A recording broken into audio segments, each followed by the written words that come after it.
he will receive, don't think that he will receive anything from the Lord. He is a double-minded man, unstable in all he does. You see, guys, God is the center of our life. If we don't trust him, nothing in our lives is going to go the way it should. We've got to start believing that he is who he says he is. And we're going to go through stuff. That doesn't change the fact of who he is. God may be preparing you for something that's getting ready to happen. You know, maybe we need to be tested in our faith because something's getting ready to happen that we're really going to need to have it.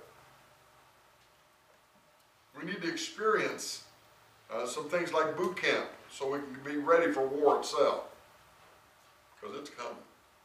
Guys, I'm not up here to preach doom to you, because to me it's not doom. Whatever happens is the next stage in getting us to heaven. You know, I've even said somebody, well, I'm just hoping Obama gets reelected, because there ain't nothing can survive that, and we're going to be in heaven.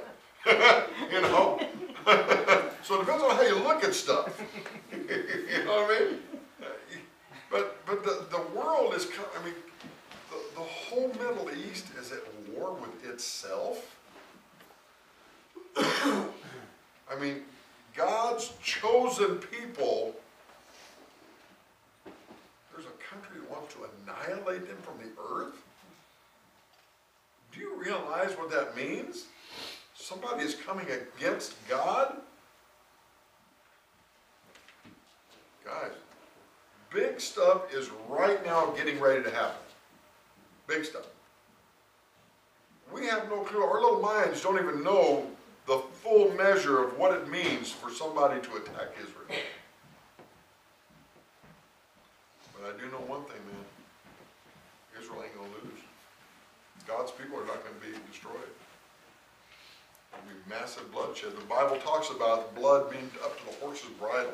And I always thought, man, how could that be?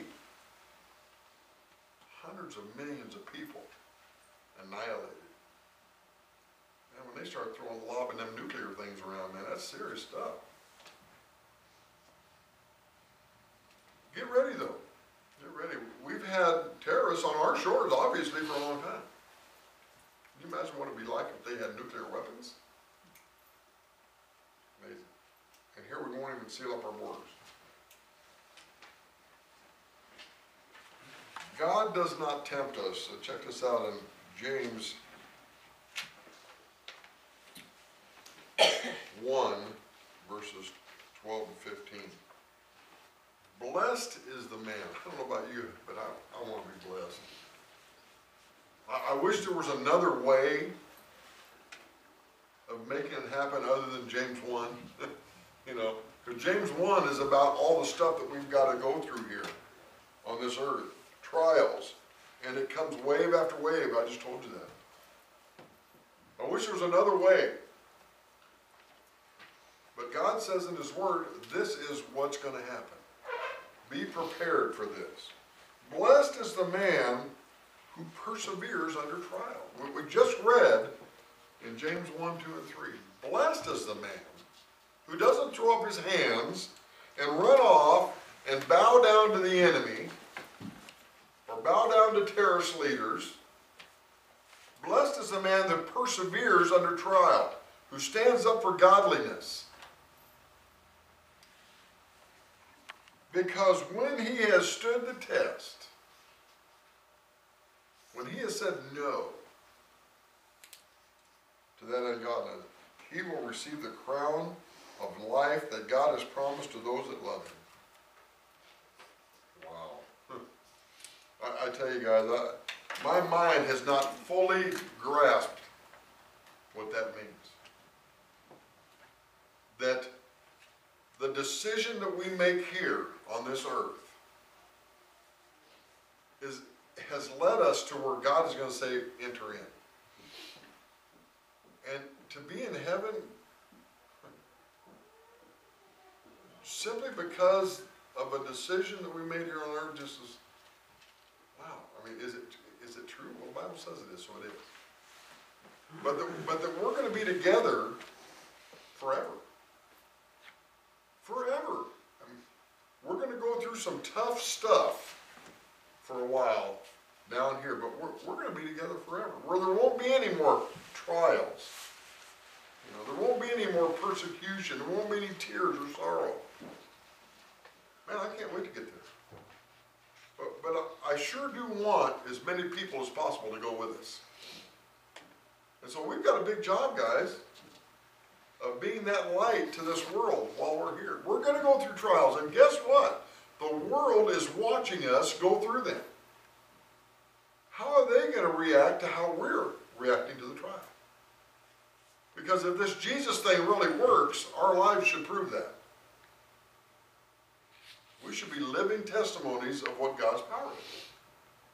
So how about we start showing the world through our own life that being a Christian really does work. That, first of all, being a Christian doesn't mean that you'll never have any problems. But we're not going to have problems alone. We've always got someone with us. When tempted, no one should say, God is tempting me. For God cannot be tempted by evil, nor does he tempt anyone. People say, well, how come God did that? How come God stand by and let 4,000 babies be murdered every day in American abortion clinics? Well, this ain't about what God does. This is about what wickedness does through wicked people. See, it's not God's desire that all those babies would die. God produced those babies. But because of the wickedness in the world, that's a result of that. And those people that are doing that have free will. They're making some very poor decisions. And it could ultimately lead to them spending eternity in hell.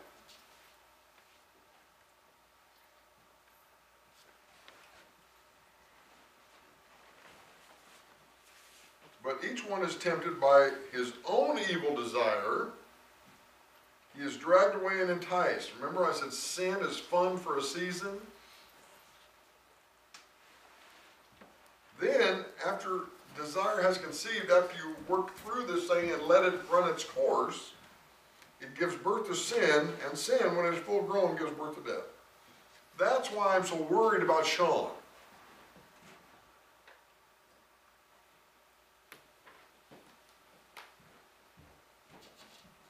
Because if it's God's desire that none would perish, it's got to be our desire too. Who is beyond his reach? You can look around and see people that have been saved out of disastrous lifestyles. A lot of us in this room are part of that. Been delivered from the most devastating addictions.